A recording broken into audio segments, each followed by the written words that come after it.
the origins of the working class, communist, revolutionary view toward the national liberation struggles, which came to be encapsulated in the national question under the leadership of Lenin, and how that was a big part of the solution of solidarity between the working class and the imperialist centers, and the struggle for liberation in the oppressed, colonized, and semi-colonized nations.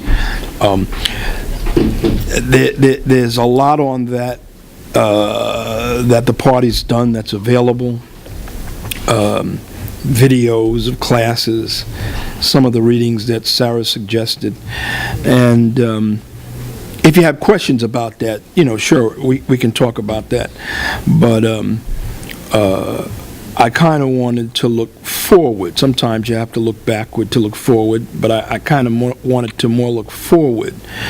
And also hear from you, because these discussions are as helpful for some of us who maybe are not in the front ranks of the struggle the way that we used to be.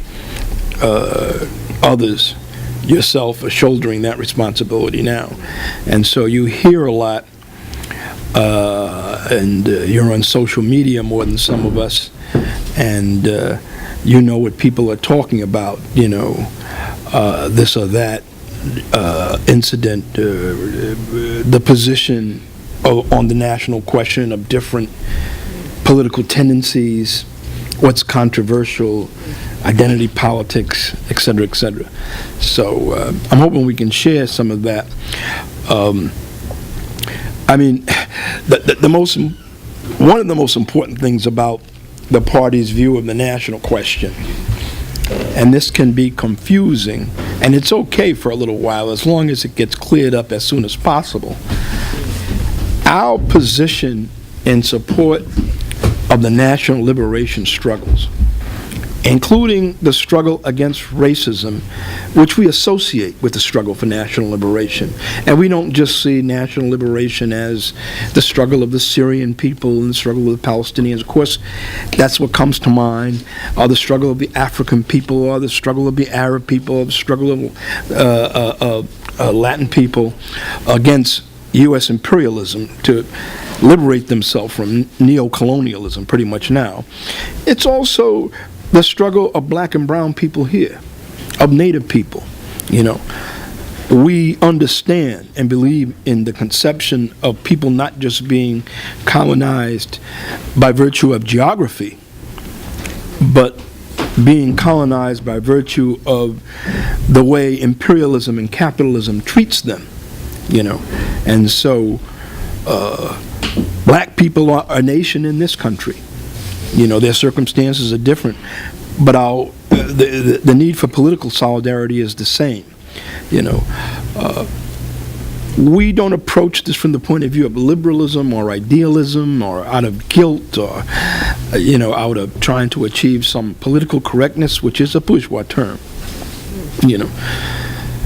Our goal is political solidarity with the oppressed towards the end of uniting the working class and the oppressed as much as possible, and especially the equation being uniting the working class with the oppressed, emphasis being on the working class movement to be supportive, more understanding, more conscious of the oppressed and their struggle against their conditions, primarily racism, can be described in other ways. And it's a political goal, and it's to keep our class together in the struggle against capitalism, which ultimately is the only way to end all oppression, to build that movement and make the revolution. We have to always have that in mind, because there are no substitutes for that, What are some of our short-term challenges? They're not really short-term. They're enduring challenges, I think. Supporting the black liberation movement, which pretty much, for the past few years has been in the form of the Black Lives Matter movement. That's the black liberation movement of this epoch in this country, and I understand to a certain extent around the world. It's been a difficult period for the Black Lives Matter movement. Even though the election of Trump clearly has radicalized some forces, you don't necessarily see the big Black Lives Matter demonstrations. There may be varied reasons for this, complex reasons. Maybe if you want to, we can talk about that. People may have information on interesting theories. But I'll tell you one thing, especially for the militant wing of the Black Lives Matter movement, not the wing that's influenced by or in the Democratic Party, a big part of their problem is that they have no resources. They have no support. And that's what happens when you tend to be in the militant wing of a movement. At our People's Power Assembly meetings, some of the black activists who have played prominent roles, temporarily they're not as active as they used to be. And to a large extent, it's for personal crisis. They don't have a job, you know? Or they've lost an apartment, or some other personal crisis or catastrophe, you know? If the Black Lives Matter movement, the militant wing, had the resources, that would be less of a problem. And I understand this is true nationwide. This is what happens.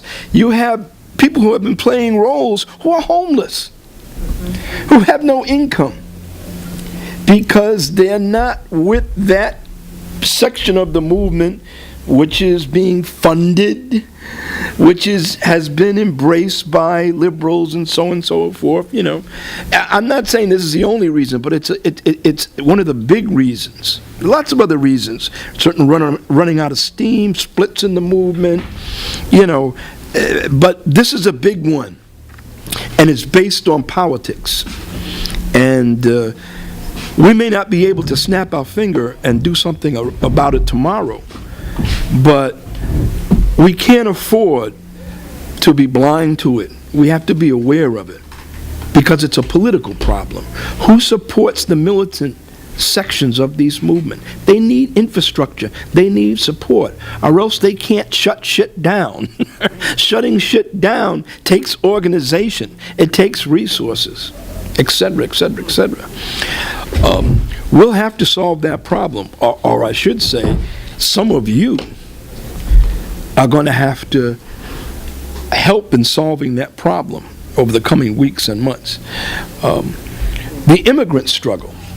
There's a lot of good things happening, even though the attack on the immigrants is just off the charts. You know, deportation, you know, country, arrest country. And we learned something through the May Day mobilization. The May Day demonstrations were very good.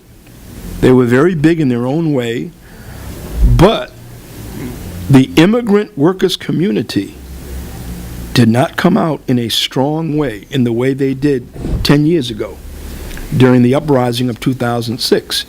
You know, some of us thought that the anger, you know, Trump and his racism, that was a catalyst for it, and there was talk of it, but it didn't happen. What is this a sign of? Who can say for sure? But it suggests that the immigrant community, because of ICE, because of the police, because of repression, maybe because of petty bourgeois forces and bourgeois forces that they rely on in their own community, are not in as strong a position at the moment as we would have hoped, and that there is tremendous fear. Tremendous fear. And the question is, what can we do about this? Some of you have tried to be involved in defense efforts. I think that they're struggling. It's difficult. Don't give it up. Again, how we strengthen our solidarity with the immigrant worker struggle is a real problem that we're going to have to shoulder. Maybe more you than me. and I'm sure that you will rise to the occasion. There are long-term problems, and I'm winding down here, don't worry, I think anyway. There are long-term problems, long-term challenges in terms of the national question. Here's one I think about a lot. It's very contemporary. It has to do with changes in the working class. Because of globalization, because of what capitalism in this epoch of decay is doing to the working class. It's making it poorer and poorer, more atomized. It's making conditions of work, if you're lucky enough to get it, more precarious, meaning less secure, less unionized, no benefits, no health care, no retirement, shorter. People are going from one job to the other. It's making people more fearful, less secure, more competitive. When the struggle, history has, one of the lessons of history is that once the struggle really picks up and reaches a certain momentum, the divisive dynamics that what capitalism is doing and how it plays out in the working class are minimized. The struggle itself, solidarity, unity, strikes, tends to minimize that. That's sort of the dialectics of it. But in lieu of that, in the meantime, it's very divisive. Capitalism is literally throwing workers at each other to compete for lower and lower wages on a global basis. And this can stoke racism, this can stoke sexism, this can stoke anti-LGBTQ prejudice. This can stoke a lot of nasty, divisive stuff, you know. On top of this, and you know, everything has a potential silver lining, just like this problem.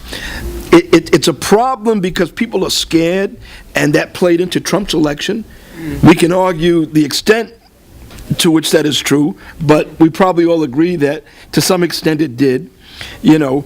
But on the other hand, once the movement picks up, all this anger based on what capitalism is doing to the working class becomes helpful in terms of raising political consciousness, class consciousness, and revolutionary consciousness, and is unifying. At the same time, this is a big factor in the working class, and the changes in the working class. More young people, this is a global phenomenon, are being pushed into the working class. Young people who have bachelor's degrees and master's degrees and other degrees, who at another time in the development of capitalism would have aspired to some kind of middle class existence, you know, and considered themselves middle class and elite and privileged. But this phase of capitalism has closed the door. No, we don't have any spaces for you. So we're proletarianizing you. We're pushing you back into the working class to compete with everybody else for precarious jobs at Starbucks, you know, at Mickey D's, you know, at Uber, and not knowing when you can pay your rent, having 3 roommates, having tens of thousands of dollars in debt, you know. I mean, it's a terrible existence, and it harms political work. You know, I'm just getting back to a point I made. So many of us, our political work, what we'd like to do, is affected by economics, by personal survival. You know, I wish that we could all just, we could have raise enough money so we could all be, you know, put on, you know, get some kind of, you know, some kind of existence where we probably eat a lot of pizza, but at least we'd be doing what we wanted to do. But in a city like New York, it's very difficult. But there's a good thing about this. I want to get to the problem. The good thing about the youth being pushed into the working class is that to the extent that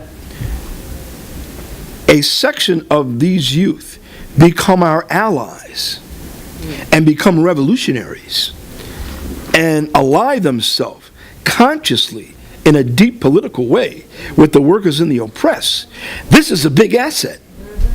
This is a great big asset because we know that they have skills, and those skills, they lend to the revolutionary struggle. This is a good thing. I'll tell you who else knows this, the bourgeoisie. And they worry about this. Occupy Wall Street was a sign of the beginning of this process. You know, I think a lot of the support that Black Lives Matter and the immigrant struggle got from a lot of young white activists was another sign, and actually a sign on a higher level, because it was consciously anti-racist instead of the Occupy stuff, which sort of had some of the bad characteristics of anarchism, you know, self-serving, it's us, we are it, you know, and we're not conscious of anybody else, particularly the most oppressed. You know, this section made a big step forward. But you could say that some of these new people, new sections of our class, because of where they come from, how easy, what kind of struggle will it be for them to unite with the oppressed? They'll have to throw off a lot of baggage. You know, they'll have to sort of get away from themselves and their privileges and, you know, find a way to sort of, well, how can we be helpful to this, to the most oppressed? Not for idealistic or liberal or quote-unquote political correct reasons, because it's necessary. Because it's necessary for the advance of the revolution. So it's an interesting process. I think the national question, which is about the unity of races, but it's more refined than that. The unity of sections of the working class with the most oppressed. It'll be a big factor. It'll play itself out in 1,000 ways, and it'll be very complicated. And it will require, on your part, a lot of maturity, a lot of strength, a lot of confidence, the ability to deal with all sorts of problems, big and small. What's an example of a small problem? We're at a PPA meeting, and some white activist makes an unfortunate statement and gets up and says, well, we all face the same system, you know, why divide up at black? We're all the same, you know? And a black woman gets up, you know, and you could see by her face she's getting angry about a moment, and says, there you go again.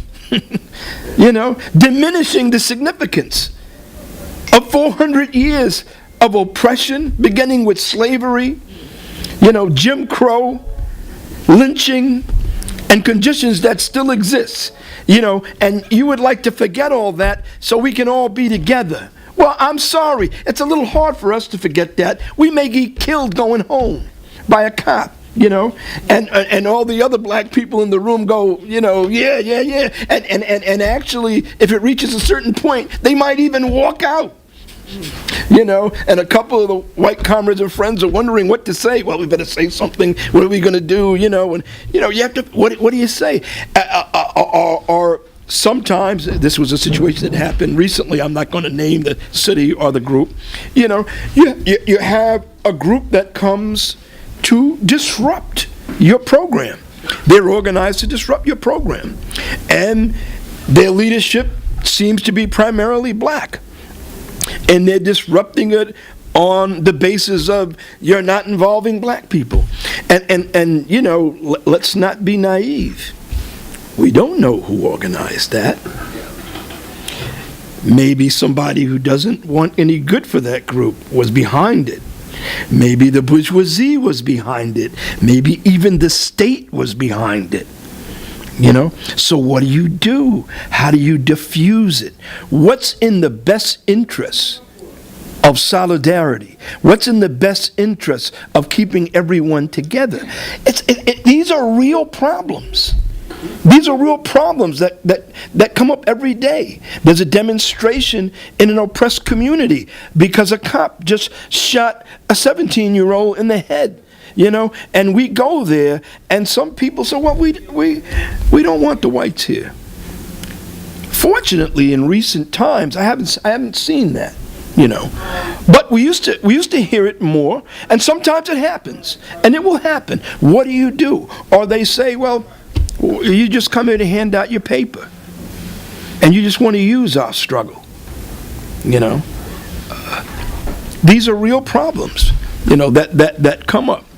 So I'll end there, and I hope that some of you can enlighten me with some more interesting problems that touch on almost every struggle, to one extent or another, touches on the national question.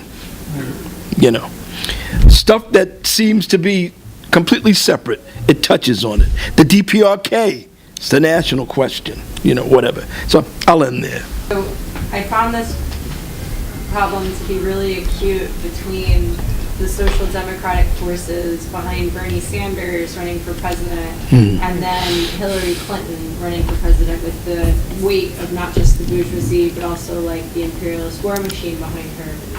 And I remember listening and talking to and even reading some of the stuff that was coming out of the Sanders campaign, and there was sort of this almost stubbornness about having to talk about Black Lives Matter. There was almost this stubbornness about talking about special oppression when it came to like gender, LGBTQ stuff. And there was almost this like staunch, like, we're not gonna let any of that divide us. We're gonna focus on class issues, because class issues are what everyone has in common, you know. And then yes, of course, they can throw some pearls out there and say, well, you know, yes, of course, like, Black people are generally less well off than white people, but there are a lot of white people who are poor too, you know, in per capita, all this other stuff, to try and like pretend like there was nothing there.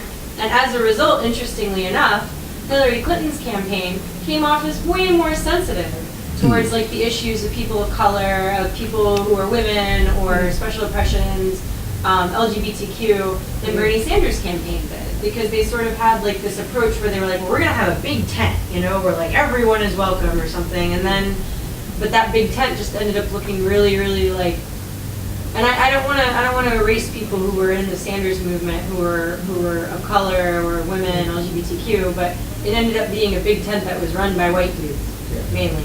And I just thought it was interesting because instead, I mean, all Bernie Sanders had to do was like wear a Black Lives Matter button on his, you know, chest when he got up for one of those debates. It would have been his, you know, like it would have been a landslide. It would have been, and yeah, like maybe, you know, some like racists who ended up voting for Trump wouldn't have voted for him, but you would have seen like so much more genuine and like broad support. So what do you think it is that keeps like the Social Democrats from embracing the national question, I guess? Good question. It's sort of like if someone comes to your event and decides that they want to disrupt it because there aren't any Black people inside, and then it's like, how did you end up in that situation to begin with, you know? That was my comment. No, excellent. I might say something about it, but I want to hear. Let's hear some more comments or questions. Well, to me, the obvious answer to is that Bernie wasn't trying to win. Bernie wasn't what? Wasn't really trying to win, but that's. I mean, I think he was. Bruce Dixon was right. She thought it the whole time, and so it didn't surprise me that he didn't embrace Black Lives Matter, because it's not who he is, or who he works for. Piece of shit. That's the way it is. So that's fine. I mean, I'll say this. This is a partial answer. Clinton and the Democrats did not lose because of Black Lives Matter, because of women, because of LGBTQ people demanding their rights. That's not why the Democrats lost. They lost because they threw the working class under the bus. 30 years ago. You know, so this tendency, which is disturbing on the part of some, maybe even some that you were referring to blame oppressed people. That's That's what it was. For the loss. No. Blame the Democratic Party for neoliberalism, for throwing the working class under the bus, for globalization, for austerity, for imperialism, for pauperization, for the drug epidemic that's killing larger and larger sections, including a lot of white people. Don't blame the oppressed. They didn't do it. They're innocent. Blame the Democrats for throwing the working class under the bus. That's part of it. There's another part of it. Well, there are many parts to it, but if a party that's struggling to be a revolutionary party, and our understanding, and we think this is consistent with revolutionary Marxism, not just anybody's interpretation of Marxism, but revolutionary Marxism, is that the first thing you do is you solidarize yourself with the oppressed. You lift up the oppressed. You don't abandon them conveniently because somebody is talking about, oh, that's divisive.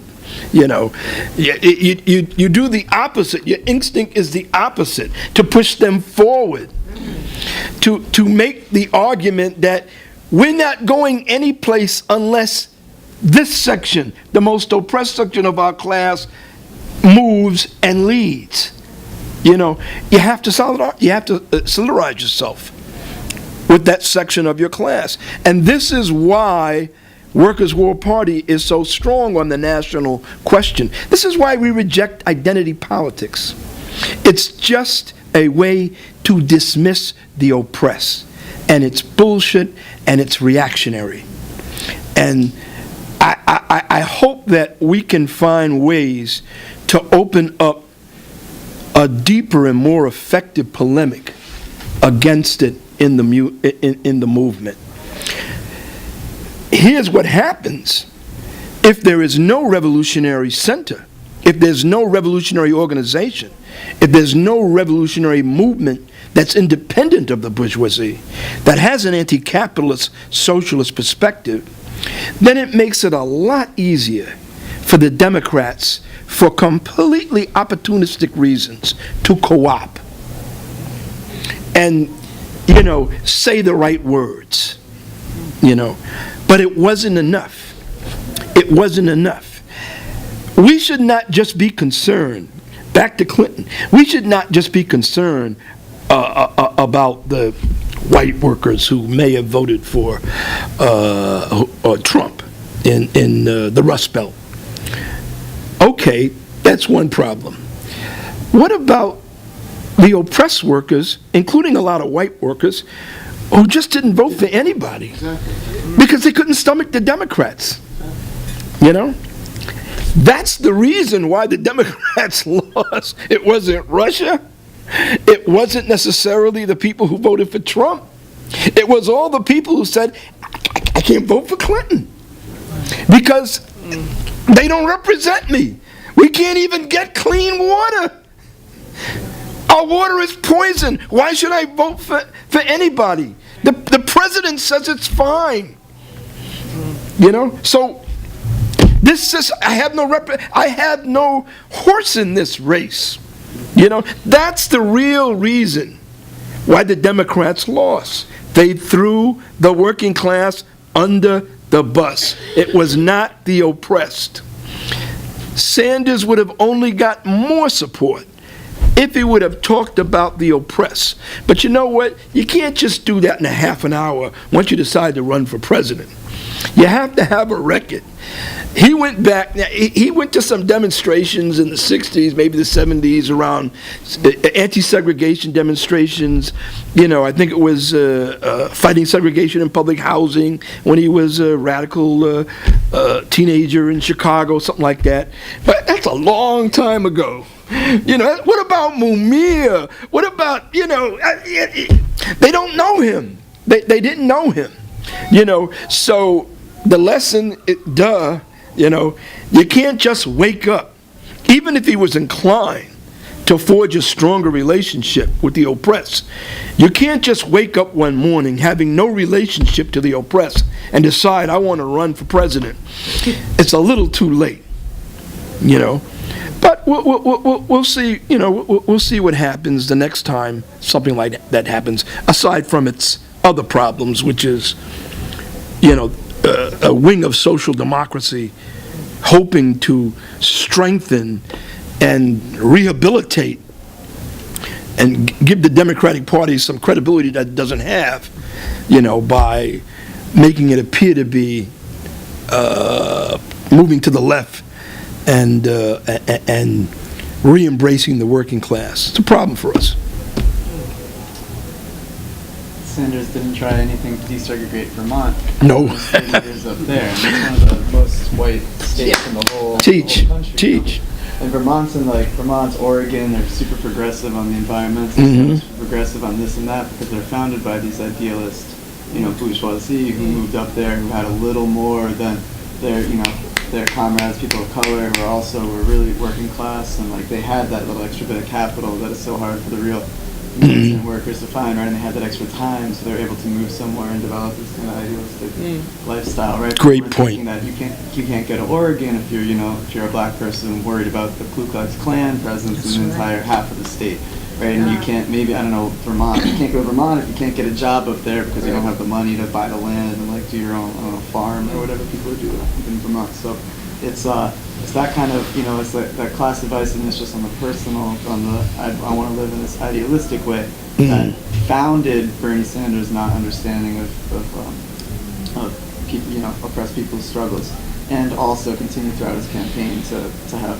people who have the time, who have the idealistic vision to really be running it, whereas people who need the, you know, who don't have the time to be revolutionaries couldn't step up to the plate in a way that, or didn't have the time and didn't have the capacity in the way that all the white, you know, idealists, bourgeois, and the capital revolutionists did.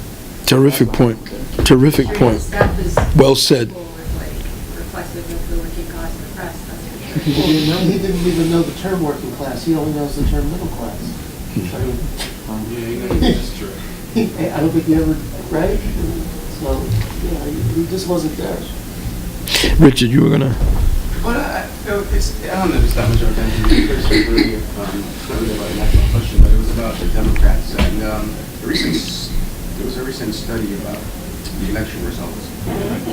And there's some, you know, there's lots of factors that affected the outcome of the election, but they found that in a number of states, Pennsylvania, Michigan, some big states that Obama had won and they swung the other way, that it might have been the Democrats' pro-war stance that hurt them really bad, because a lot of those states are also large white populations, but It's interesting. large casualty rates in the previous war. Wow. And they did not really like this, we gotta kill everybody stance of Hillary Clinton, so they... And the burn. And the burn. Yeah, I think the Democrats really underestimated the point to which, like, people weren't willing to, like, go along with a political program that clearly had, like, nothing to offer them. Like, it's poisoning their water, it's, like, you know, killing their families in imperialist wars, and the Democrats just completely shit the bed, and, like, yeah, they had, like,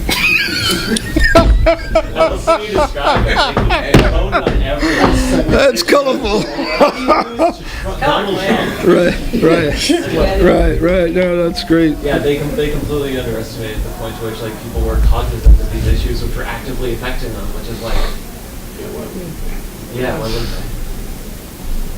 they? So, yeah, it just shows the extent to which they weren't aware of, like, how much, I know, I guess capitalism is in decline, and, you know, imperialist wars are ramping up, and people are becoming more and more,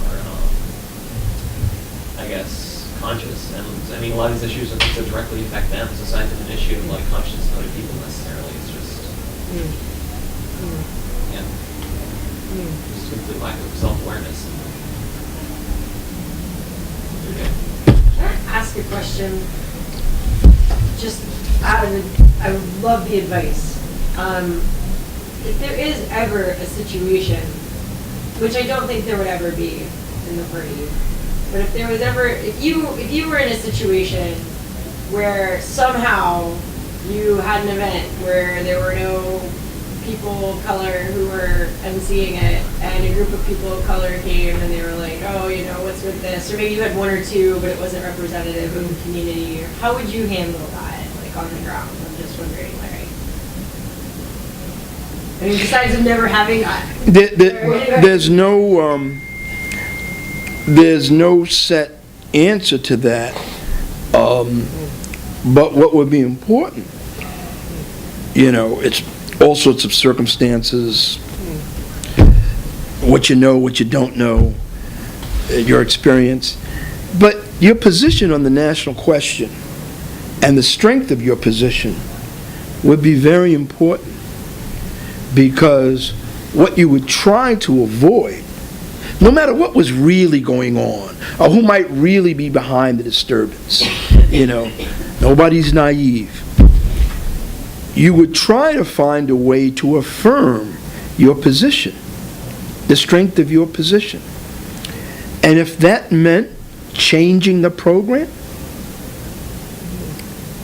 if that meant allowing for the program to be a little disruptive, if that meant that there was anger displayed at the meeting, and that there were some who were criticizing your organization, rightly or wrongly, well, you know what?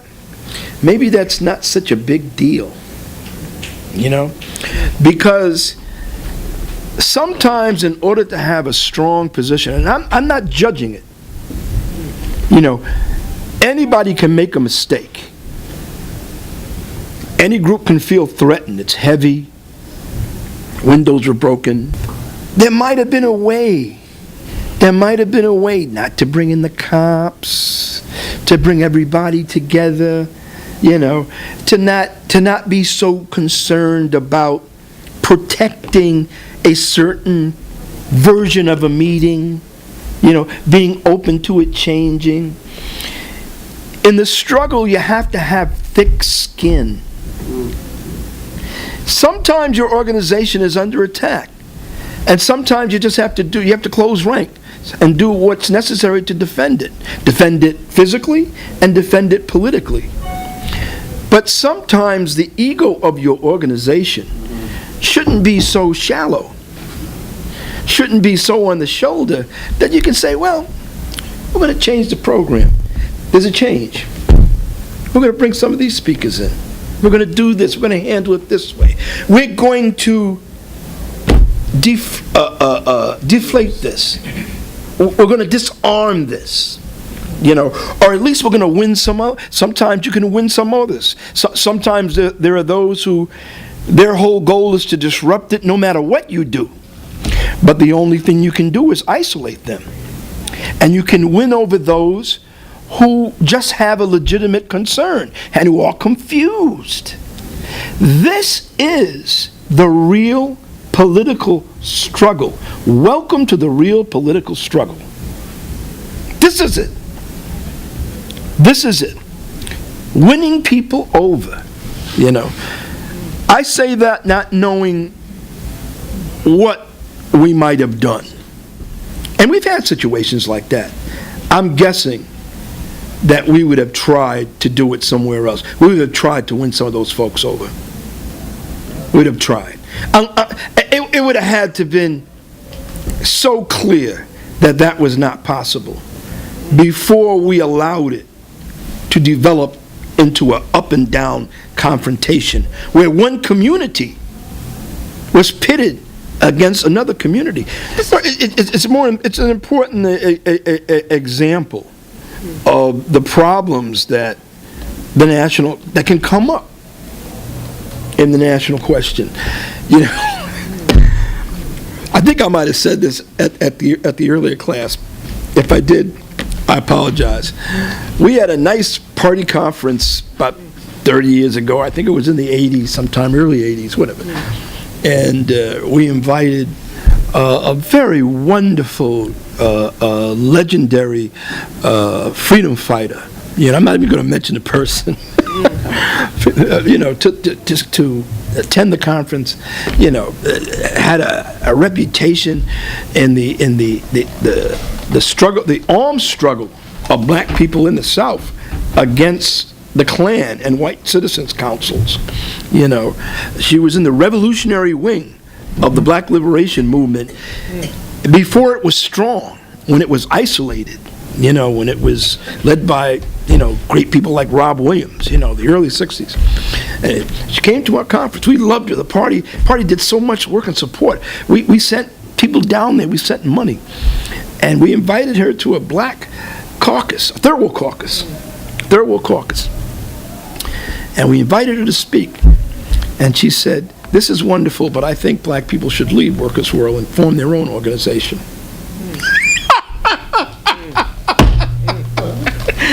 You know, and we looked at each other and we said, "Oh, this is not good," you know. But fortunately, we had the politics and the confidence to say, we support this comrade's right to hold that view. You don't have to promote, you don't have to agree with we, it, you know, promote no, it, that you support the we support this comrade's view to hold that view, that black people should organize on their own. It's not a new view. You know, it's a view you will run into, you know.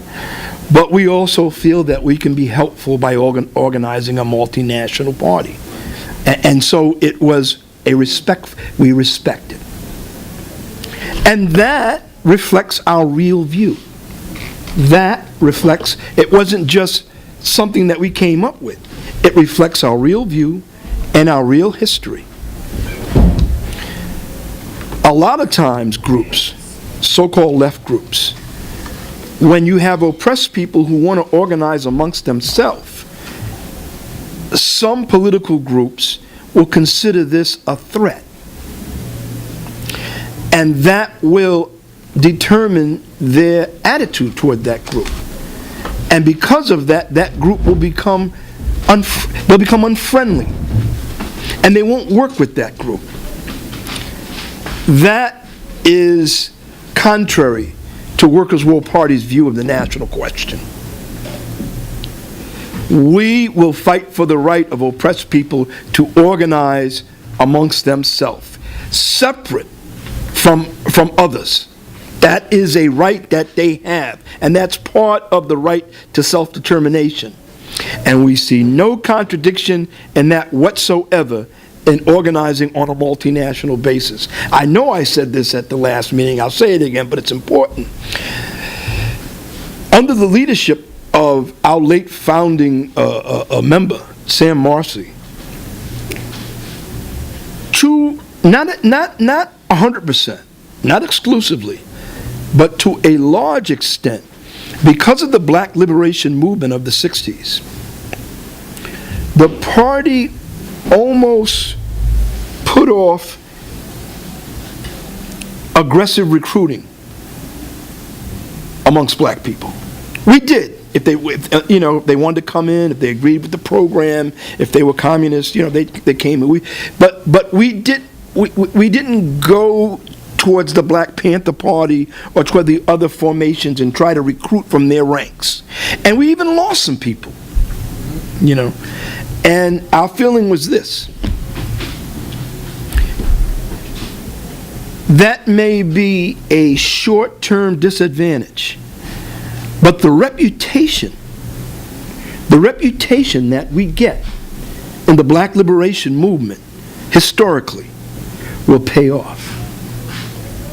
And that people will know that we're serious. And we're not just in it to get quick, cheap organizational gains, but we're in it because our solidarity with the movement is strong. And he was right.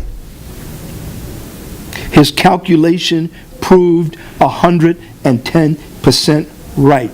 And that is why Larry Holmes joined the party.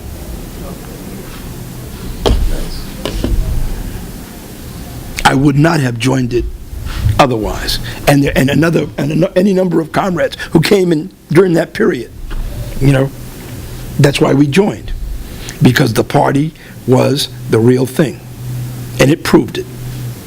It put its money and its activism and its militancy where its mouth was, not just in words, which is important, More quick.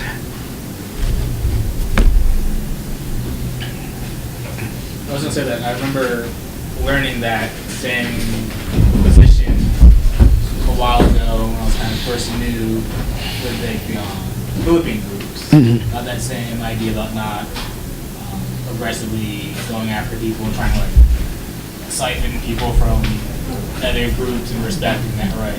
If you want to be in that group, we're not gonna go after you, try to take you, but we support you if someone wanted to. I mean, that's not our position now. There's no need for us to have that position. Hypothetically, there could be a time when we'd have to consider that. We don't have that contradiction now, so we can aggressively recruit everywhere. And the fact of the matter is, I mean, the reverse is true too. You can do more along the lines of the national question and unity between sections of the working class and the oppressed, the more multinational your party is, if it is a revolutionary party, if it has revolutionary politics and revolutionary aims and revolutionary tactics. One of the things that we have to deepen, and it's not something new, we've been this way all the time, it's something you have to renew. We want the struggle. We believe that the struggle has to be based amongst the oppressed, not exclusively amongst the oppressed, but in a very large way. The struggle against capitalism has to be based amongst the most oppressed, in their communities, in their workplaces, in their circumstances, in their situations, amongst the migrant workers.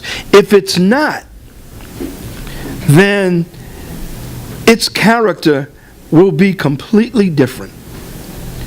And I imagine that even with the varied experiences that you have, you can see that.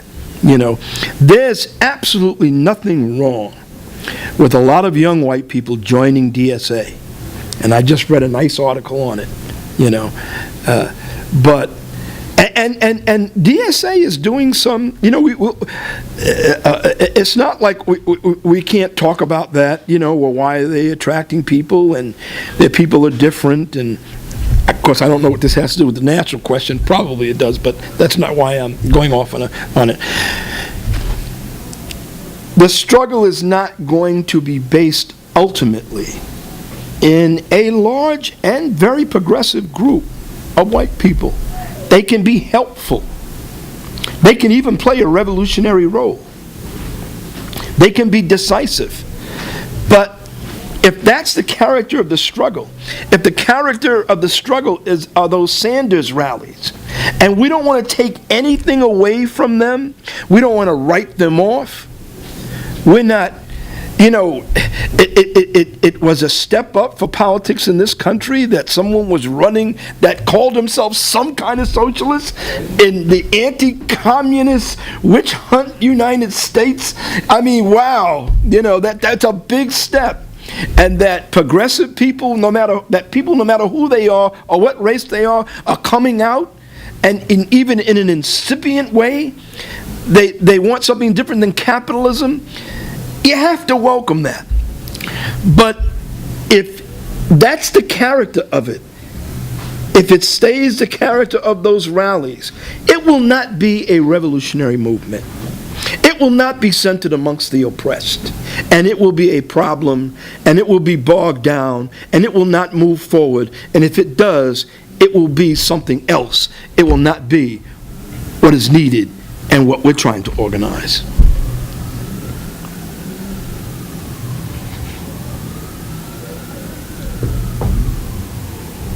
So what would you say the position was then? Back to You said it was not the position now? When the Black liberation movement was strong, and its ranks were strong, and its organizations were strong, and it was under attack.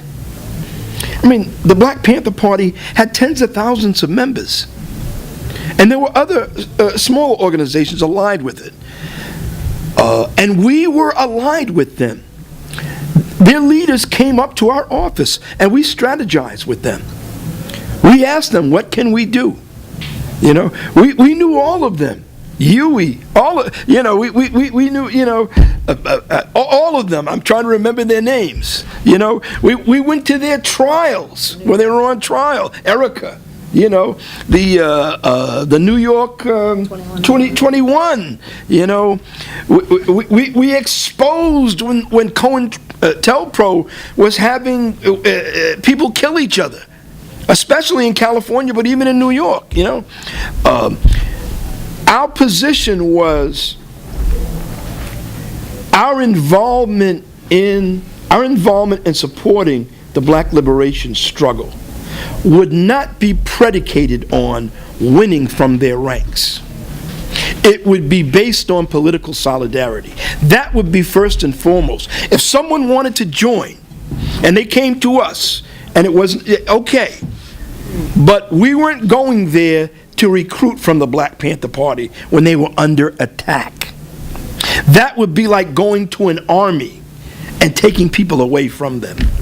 It was what it was. The conditions were what they were. And I'll tell you this, I think we were the only party that held that position. I think we were the only party that held that position. Some parties faked kind of, you know, support. I won't go into names. And a couple of parties attack them. And usually what parties do, and this has been, I'll mention the CP in this regard, you know, usually what the CP did down through the years is when there was a black movement that they were not in control of, they would attack it as being nationalist, as being petty bourgeois, reactionary, whatever. They did this in the Garvey movement, you know, and they did this with the Panthers, this with the NOI.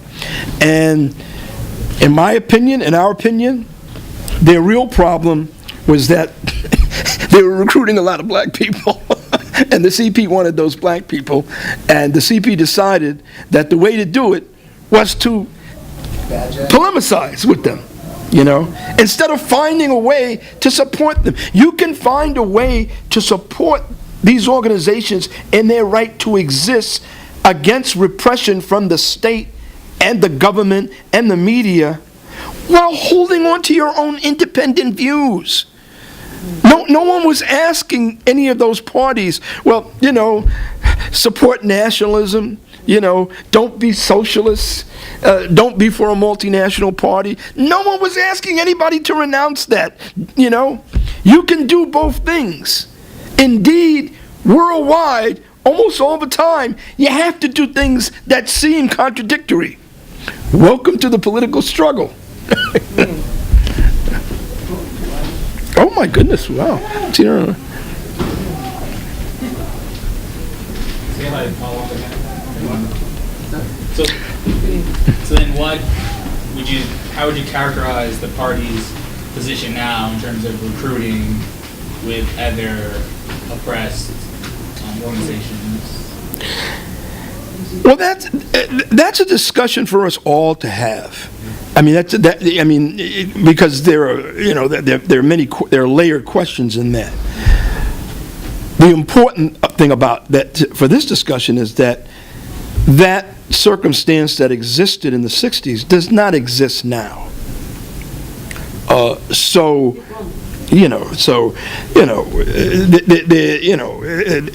It's not as though there are strong black liberation movements, you know, with solid memberships, you know, at least on a national basis, you know. I mean, that's just one way of describing it. It was a different situation. It was a decade-long rebellion. Sam prepared, and the founding members of Workers' World Party And our party started in the late 50s. Their thesis was that the 60s would be the decade of black liberation. Not to discount all the other struggles, especially the struggle against the imperialist Vietnam War, and then later the women's struggle, and then the LGBTQ movement, and of course the class struggle. But the thesis was this would be the decade of the explosion of the black liberation movement. And the healthiest way, the best way that Workers' World Party, as a new party, a small party, could ground itself in the world struggle is to distinguish itself in solidarity with this struggle. If we do that, everybody will know where we stand, where we come from, and that we're for real. And so that was the attitude. And the aggressive or lack of aggressive recruiting flowed from that. That situation doesn't exist. In some ways, it's almost the opposite. You know, there are a lot of young revolutionaries of color who need to be in the party. Who maybe, I don't know whether they've learned this, but you know, with the sort of the difficult and challenging experiences they've had with the Black Lives Matter movement, up and down and splits, and you know, the anarchist views. And again, I'm not opening a broadside against the anarchists. One of the conclusions that you reach after a while is that what does a party offer, especially a party that's serious? It offers an infrastructure for revolutionary struggle. It offers consistency, endurance. It offers all the things that a lot of movements don't have, which is why movements ebb and flow. Movements come and go, they play their role. The party, because it's on a higher level, a much higher level, and it's a cadre organization, it endures. Something that is supported by the party endures.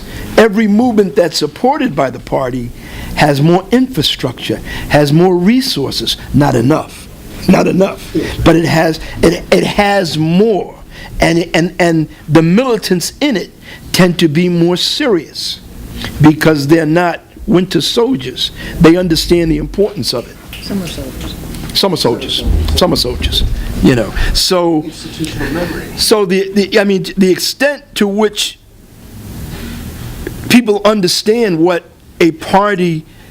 distinguishes a party from a movement. And I guess that's a big question because, you know, there are a lot of small parties and people probably wonder why can't they all get together, and, you know, there are all the questions that come up, you know, and that could be another discussion, comrades. We could talk about that, you know. We can shed light on that from the experience of history, and you can shed light on it from the experience of what the hell people are talking about now. But that's another class. But I'm glad we sort of, and maybe we're winding up, I'm not sure. I'm glad we sort of found an avenue into that, because we've got to find a way, better ways of of explaining to people what distinguishes our party and a Leninist party in general from the mass struggle, mass movements, progressiveness, and a lot of good stuff that we're all for. What distinguishes it? What distinguishes it even as a relatively small organization? Why is it able to do things that are extraordinary?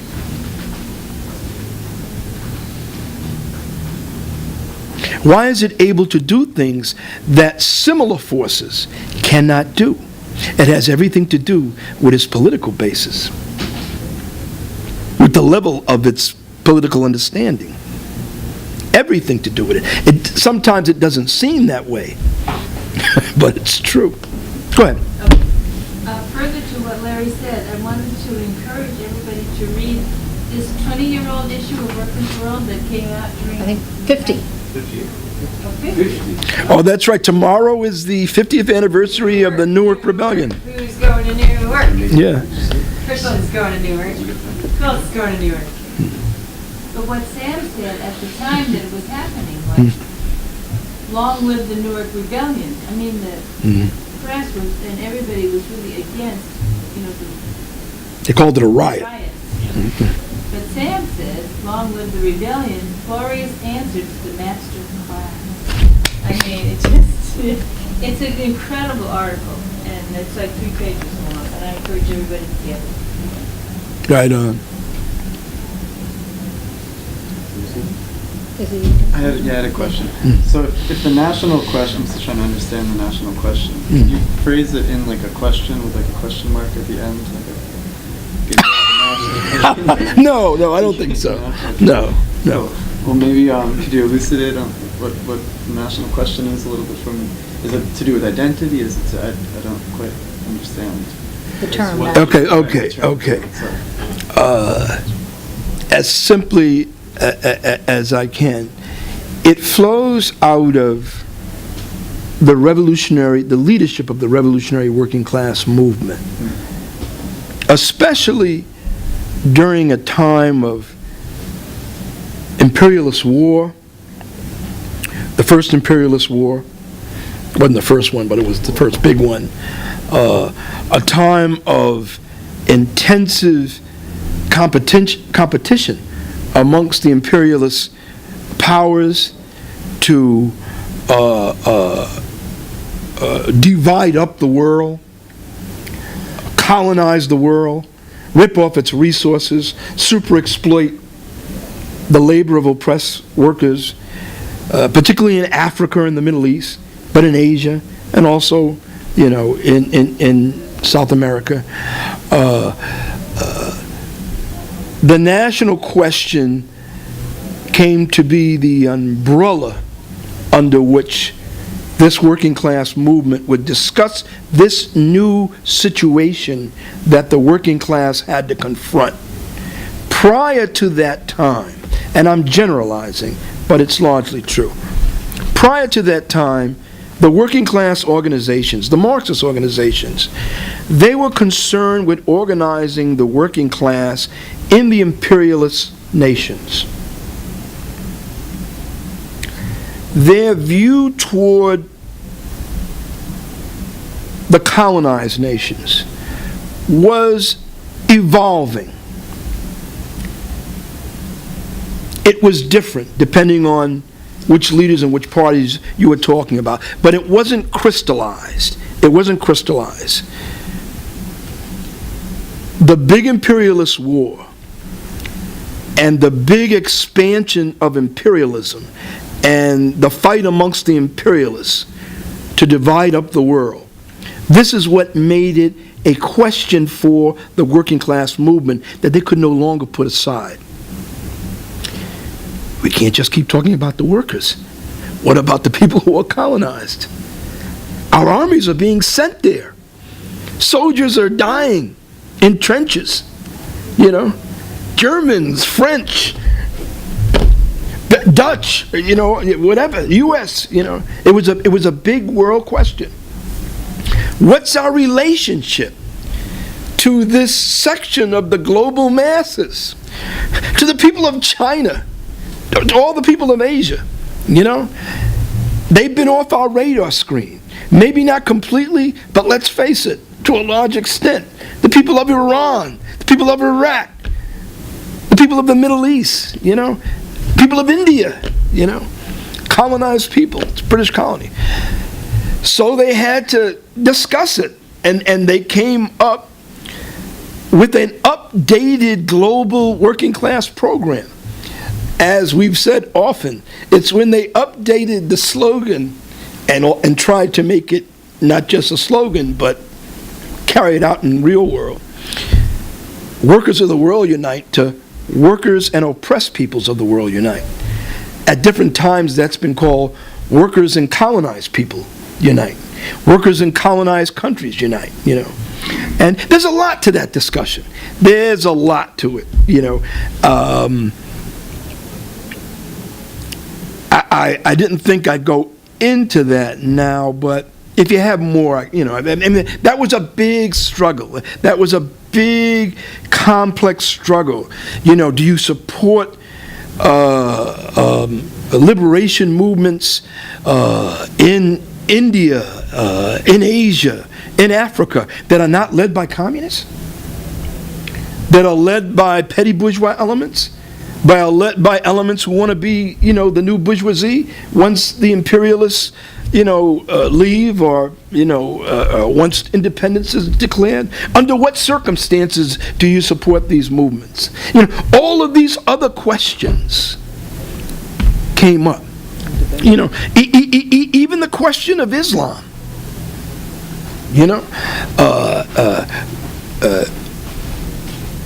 Justifiably or understandably so, the character of the liberation movements in the Middle East were largely Islamic. So what's your position on that? What's your position on the backward position, the backward positions of Islam, on women and other things? How do you figure all this out? So it was intense, and it still goes on. It still goes on. We like to think in the party that not only have we taken the national question more serious than anybody else, I think there are a lot of left forces who don't even think that the question exists anymore. That the evolution of the world, the fact that there are no formal colonies, et cetera, et cetera, et cetera, these are antiquated.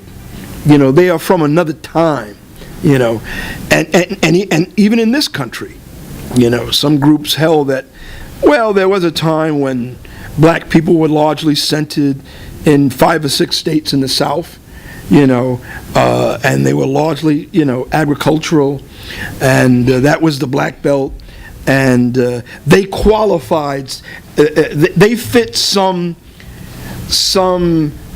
definition of a nation, in 1922, but they no longer fit that definition because they're dispersed, and they're part of the whole working class, and etc. We have followed the national question and tried to show that while everything changes, the national question is as real and as relevant and as decisive as it ever was, and is integral to the working class movement. I'll make this point, and we make this point a lot, but it's really where Saunders and some of the white social democrats and others who attack identity politics, where they really fail. And it's a catastrophic failure. The Black Lives Matter movement, in addition to being the contemporary incarnation of the black liberation struggle, is a working class struggle. What is its genesis from the point of view of the capitalist crisis? It is capitalism treating a section of the working class, by virtue of its race, as though it is, well, we can treat you any way we like, we can put you in prison, we can even kill you, because you're redundant. Capitalism no longer has jobs for you. You're becoming more redundant with globalization, with technology, with competition over low-wage jobs. So therefore, we can perpetrate really what amounts to genocide, a social genocide. First, we close down your hospitals and your schools. We take up the basis of, for living, your social infrastructure.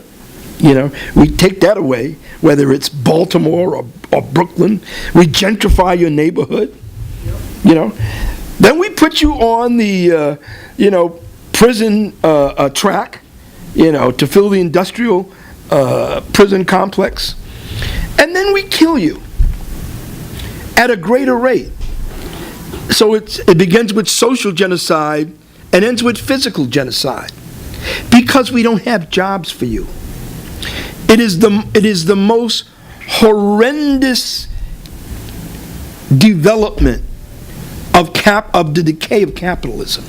The most horrific, development that really can be traced to this phase of capitalist development. It is a class issue. What we fail to do, and I'm not talking about the party, I think we did as much as we can, although we always consider what else could we have done. We failed to fight in a broader working class movement to make Black Lives Matter a working class movement. It got a lot of union support. Unions went to demonstrations, they passed resolutions, but in the whole it was marginalized and isolated. It was primarily the youth, I think, that gave it support. And that was good, but it wasn't enough.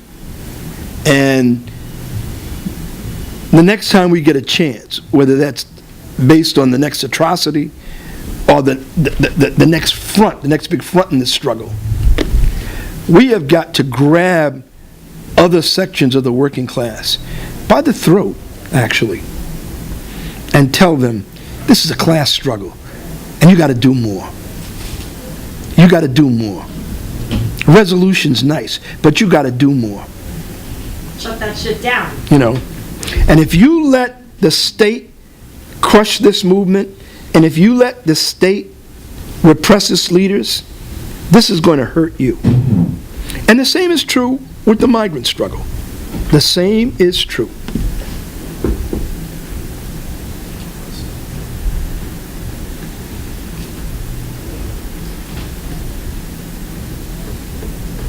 This is our big job is going to be, how can we fortify those struggles? How can we, what is our plan? What is our strategy? Who do we work with, to fortify those struggles so that they don't lose too much, And there are important struggles that are going on, and, this is not to push aside the struggle around health care. That's a big struggle, and I think I suggested, repeal and replace capitalism. But it's an important struggle. It's an important struggle. I see comrades on social media, they're talking about the need to open up a new struggle around transit, because they're raising the fares and it's becoming so unaffordable. And it's part of gentrification. It's aimed at the oppressed, But, and we will, Y'all should be thinking about it. Have we got time for one question? Well, I'll put it this way. The controversial questions that come up.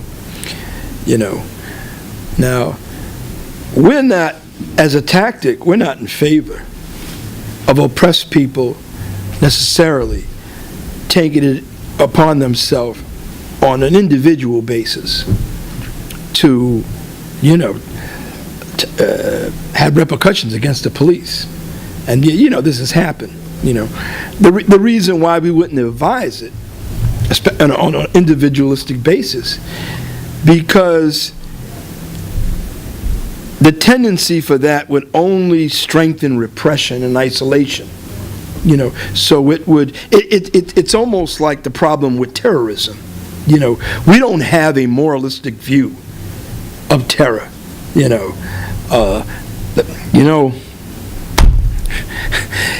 can understand what people call terrorism, you can understand it from a materialistic point of view. If the Palestinians had B-52 bombers, and missiles and nuclear weapons and all the stuff that the Israeli Defense Zionist forces had because it's handed to them by U.S. imperialism, well, they wouldn't have to they wouldn't have to go someplace with a bomb wrapped to their chests. Right. They do what they have to do. This is materialism. Right. This is materialism. If they could attack military targets like armies can do, they do that. So, we understand it from a materialist basis. Its problem is that it tends to strengthen reaction.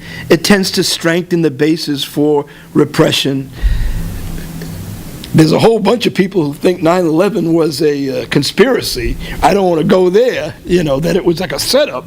We don't necessarily believe that. However, you don't have to believe that 9/11 was a setup to completely understand that Bush and the bourgeoisie used it as an excuse to wage war on the Middle East and destroy the Middle East. You don't have to, believe the conspiracy thing. Of course they did it, Now, this is what I was a little worried about saying. If oppressed people formed a liberation movement, and part of that liberation movement was defending themselves with arms, well, that would be a development. That would be a complex development, and we would have to assess it, and what we'd want to do is support it. Find a way to support it. Find a way to make sure that it wouldn't get isolated. Now, that's all hypothetical, and circumstances and conditions are everything, But the way things are going, I'll tell you, and actually, it sort of it goes back to how effective solidarity amongst in the working class with the oppressed are.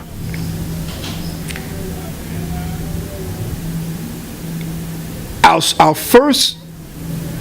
first goal would be to try to make the solidarity between the workers and the oppressed so strong that the oppressed would not feel that they're so isolated that they would have to resort to that. But that may not happen. That may not happen. Whether it's a national phenomena or a local phenomena, Now, if this happened, it would split the movement. And there'd be those who would go crazy. Oh, no, we can't support that. We can't support that. We can't support that, Well, this is the political struggle. Either you're for real and you deal with the problems and you struggle to do what's in the best interest of the oppressed, or you take the easy way out. You take the easy way out. It's the real struggle.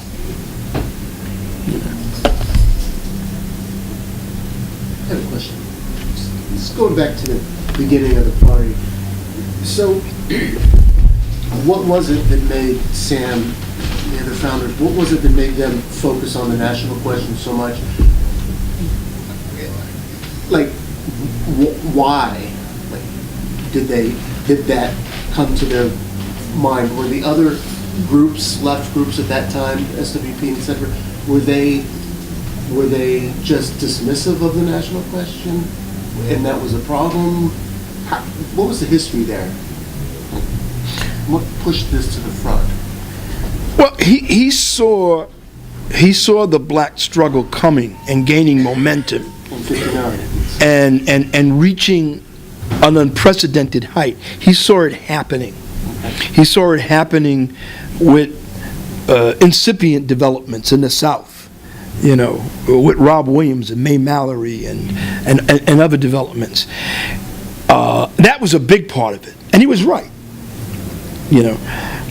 He also had a historical view of the black struggle and the problems that dog the working class movement in relationship to the black struggle. Going back, to slavery and Reconstruction, and how even at a time when the working class was beginning to organize itself in the industrialized city and fight for the 8-hour day, and they allowed the Reconstruction, the working class movement by and large, allowed the Reconstruction to be smashed by fascism. They allowed it to be isolated, to be cut off and smashed. And it was his position that this new budding working class movement had to shoulder that. That's part of their baggage. A very bad part of it. They were doing some good things, but they weren't there for this struggle. And the CP, which did many, many wonderful things in the black struggle, from organizing sharecroppers, the Scottsboro case, other cases. I think the Scottsboro case is probably the most famous case. But when it came to the Marcus Garvey movement, which today, without going into that movement, which today remains the biggest black movement ever, compared to the Panthers, compared to any of the movement. The Garvey movement of the 20s is the biggest black movement. It was a nationalist movement. The CP was hostile to it. Instead of trying to get in it, trying to be with it, trying to influence it, they were hostile to it. Sam saw in this growing black liberation struggle a historic opportunity for the movement to rectify mistakes it had made. And he wanted the party to play a central role in rectifying the mistakes that the working class movement had made in the past. And he felt that it was that the black question, the national question, and the black question specifically would ultimately be so central to the success of the working class movement and the success of a revolutionary working class party, that there was no better way for the party to inaugurate itself than by dedicating itself to this. And it made a big difference. It still makes a difference. It's why our relationship to the black question is unique. Not that some others don't have good histories and so forth, but it's why it's so really unique. And we just don't consider it a movement, a cause, something that we support, but something that's central to the growth of a working class movement, the health of a working class movement from a revolutionary point of view, as opposed to the absence of health as reflected in, the weaknesses of those Sanders rallies.